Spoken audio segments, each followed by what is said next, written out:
হামলাটা কি চাঁপাইনবাবগঞ্জের চরাঞ্চলে হয়েছিল নাকি চাঁপাইনবাবগঞ্জ শহরে হয়েছিল?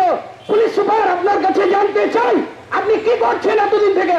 আপনি শহরে যেখানে সিসি ক্যামেরার আওতায় সাংবাদিকরা সিসি ক্যামেরার ফুটেজ মিডিয়াতে প্রচার করার পর আপনি এই সন্ত্রাসীদের ধরতে পারছেন না, তাহলে কি আপনার এই চাকরি এবং দায়িত্বশীলতা নিয়ে সাংবাদিকদের মাঝে প্রশ্ন রয়ে গেছে?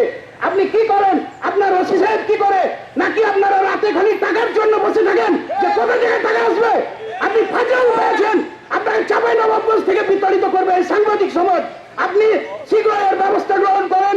আপনি এই দুইজন পেশাদার সাংবাদিকের প্রতি আপনি যে এই কাজ করেছেন, এখন পর্যন্ত আপনি আসামি ধরতে পারছেন না। আপনাকে আমরা আলটিমেটাম দিতে চাই, আপনি শীঘ্র এই আসামিদেরকে অ্যারেস্ট করেন।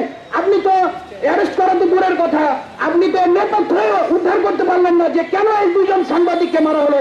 আপনি তো একটু নেপথ্য উদ্ধার করতে পারতেন যে সাংবাদিকেরা দোষী, তাহলে আমরা মেনে নিতাম, আমরা যেতাম না, আজকে প্রতিবাদ আসতাম না যে সাংবাদিকেরা দুর্নীতিবাদ, এই সাংবাদিকেরা চাঁদাবাজির সাথে জড়িত, এছাড়া এই সাংবাদিকেরা অমুকের সাথে জড়িত। তাহলে কি আমরা ভেবে নিব? আজকে একটি লোকাল পত্রিকায় নিউজ হয়েছে যে যারা এই সন্ত্রাসী হামলার সাথে জড়িত